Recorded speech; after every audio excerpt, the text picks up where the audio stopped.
Welcome to my channel. This is Sinag and welcome to a very impromptu reading vlog. And I am currently at the 19% mark in Gianna's story, and I am so hooked in the story that I decided to just do an impromptu reading vlog for the Parker sisters, because I think this is going to be or at least the reading experience of me going through these 3 books will be interesting and entertaining. And I wished I did this as well to the Love Sisters trilogy, but that didn't happen. So I'm going to do this right now for the Parker sisters naman. And so we're going to start with Gianna. So I am currently reading that book. So this is written by Tay Mo'Nae, and I am really enjoying this so far. So as I've mentioned, I am still in the 19% mark, so I still don't know what's going to happen overall, but so far we get to see our main character. So we have Gianna Parker. So she's actually the youngest of the sisters, and she's a nurse, and she was in her day off and partying in the club. And when she was going home she met Xavier, our hero. So Xavier Ford is an owner of a construction company, and he is a carpenter, and he was actually found by Gianna on the floor because he was shot. And so far that's what we've known. Gianna is actually one of the nurse that look after Xavier when he was in the hospital. And right now Xavier was already out of the hospital, and he just come back to the hospital and asked Gianna if she agrees for a date or for a night out. And so far that's where I am, and I'm liking the dynamics between Gianna and Xavier. And I also like how Tay Mo'Nae writes both of them. This is actually the first book from the author that I am reading, and I can see already that I like the author's writing style and how they write the characters together. So I was afraid because during the first scene, the opening scene in this book, I thought Gianna is going to end up with the guy she was dry humping during that first scene. I was surprised when I saw that Xavier has a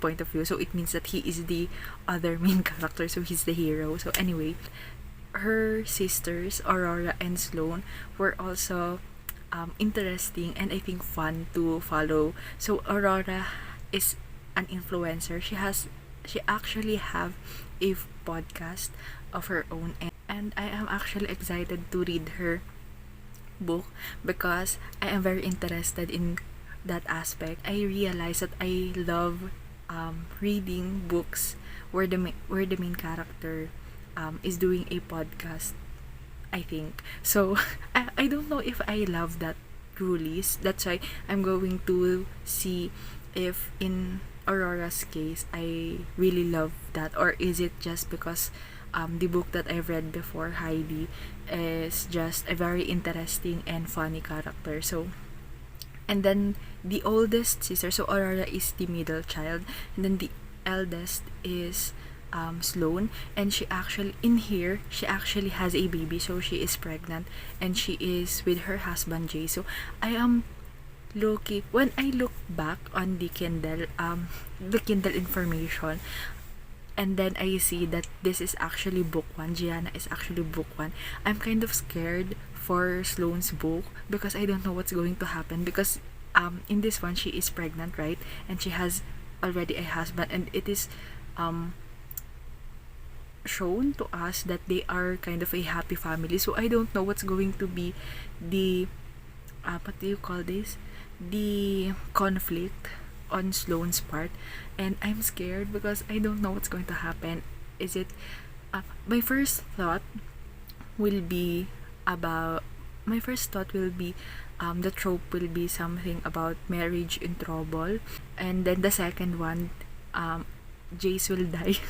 And then the third, something will happen with the baby. But I hope that the second and third options isn't the right answer. Like, I hope it is just the first, that it's a marriage in trouble. But anyway, that's my prediction so far. I don't know if that's much of a prediction, but that's my initial thoughts with this trilogy so far. I'm going to update you when something happens between Gianna and Xavier, or when something happens in the macro plot, or anything in the story. So that's all for me for this update. See you later.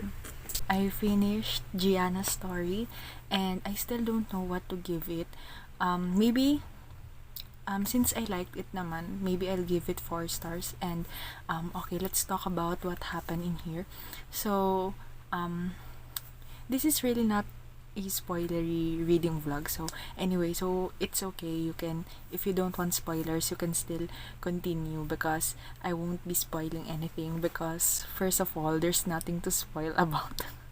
I'm just being honest. It's really it's just pure smut, at least for me. There's some plot in here. There's some thing to look forward for the next 2 books in this trilogy, but overall, this is there's a lot. This is pure on smut, and it that I'm saying that in a good way, because it's really steamy, and I think the author really is good in doing what she did with the smut in here. And if you just want to have a good time, then good time, and to just read steamy romance, then you can read this. But for me personally, I kind of expected a little bit more in terms of plot or conflict, because the first half, or at least the first few scenes, because there's no chapters in here, so the first few point of views we got, there's a lot of potential conflicts that could have happened, and I think, for me personally, will make the book spicier, or add a little bit more of something else other than the sexual attraction between Gianna and Xavier.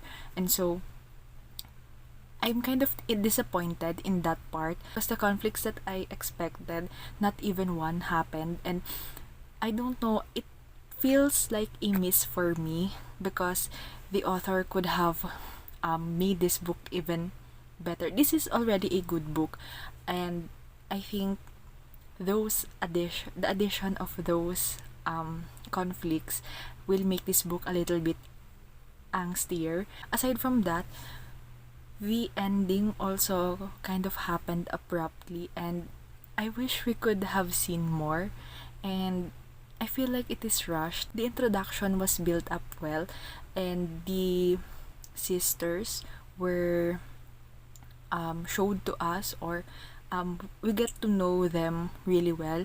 However, Gianna's story as a standalone, or as her own, isn't that much strong as its own. I am hoping that Aurora and Sloane's book will have a bit more than just the steamy scenes, and because this one is just pure on steamy scenes, and there are times in here where Gianna is annoying me, because she's kind of the spoiled brat in here. She's the spoiled sister. Sometimes, especially during the end, near the end, it's kind of frustrating na and annoying to read her. I can't relate personally as the eldest daughter. That's my only problem in this one, the lack of conflict, and the potential it has to have an angstier romance, and Gianna's spoiled brat shenanigans. But other than that, I think this is a perfectly okay book, and if I am recommending it, if you really want to just read and have fun on a steamy romance. If you are in the mood for a steamy romance, then you can read this. That's it for now, and I'm going to update you once I started reading or once I have something to say naman on Aurora's story, because she is the next one in this trilogy. Hello everyone, so I finished reading the Parker sisters Aurora'S book, and I like this even more than the first book, than Gianna's book, and I think I'm going to give it 5 stars. So I'm actually really invested right now with the Parker sisters, and I find all of them to be very interesting, and they have their own characteristics that you won't be confused as to who's whom. And so this book is about Aurora and Zion. So this is actually a second chance romance, and if you don't know me, I actually love that. Second chance romance is actually one of my all-time favorite tropes, and I'm so happy. I love the angst in this one, because usually in second chance romance, it's either I'm going to love it or hate it. It's either I'm going to love or hate the reason as to why they have the second chance aspect. But in this one, I really loved it. This actually has a continuation from Gianna's book with the situation with their mom, and I don't think I can say more, because I think that would be a spoiler na, since the overarching plot was related or started back in Gianna's book. But in terms of the relationship between Zion and Aurora, I really like it. And then aside from that, Zion being the author that Aurora hated and Aurora being a podcaster, it's really interesting. It's an interesting point or addition to their character, and I just love their dynamic so much, and I loved how they resolve their issues from why they even break up back then or broke up back then. And so for me, so far, this is my favorite in this trilogy, but I am looking forward to reading Sloane's book naman, since in here she's having a lot of difficulties, or she has her own grieving process. I just wanted to know how her book was going to be, because as we all know, Sloane is already married, and she just gave birth to her daughter. I'm curious as to what's going to happen in the last book, so I'm going to update you about that next. I also wanted to take note their father was very protective of them, and I just felt sad. This is a spoiler, but when their mother passed away, I also cried with them, because it's really sad, and I just can't imagine what they're going through. Anyway, that's all for me for this update. I'll see you once I started reading Sloane's book. So I finished reading Sloane's book, and I'm giving it 5 stars. So it's even better than Aurora'S book, and I think this is my favorite among the 3 books in this series.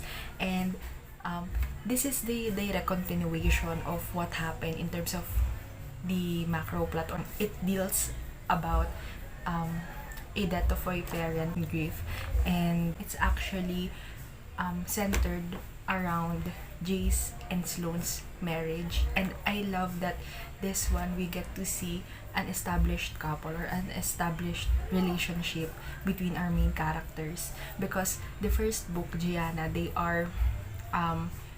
it's kind of a love at first sight situation, and then on Aurora'S book, it's a second chance romance. But in this one, this is the established relationship, and I love seeing healthy relationships between the two, since as we all know from the last book, Sloane is the one who is really depressed, or she's the one who's not taking the death of their mother well, and Jace is very understanding of her, and he never not once shouted at her or disappointed at her, and he is always very supportive and understanding of her situation.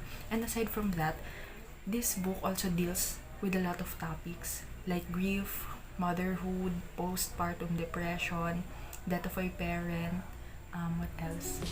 Marriage, and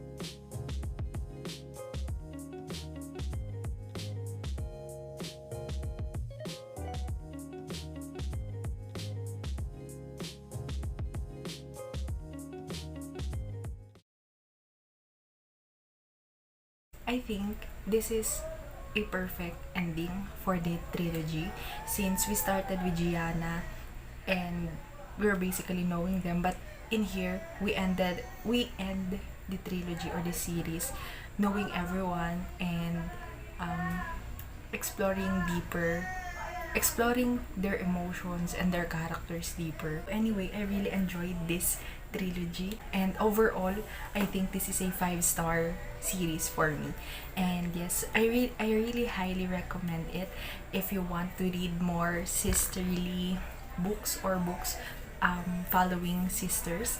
I suggest, if you like this one, go read the Love Sisters trilogy, or vice versa. If you have read the Love Sisters trilogy, then I highly recommend to read this one as well.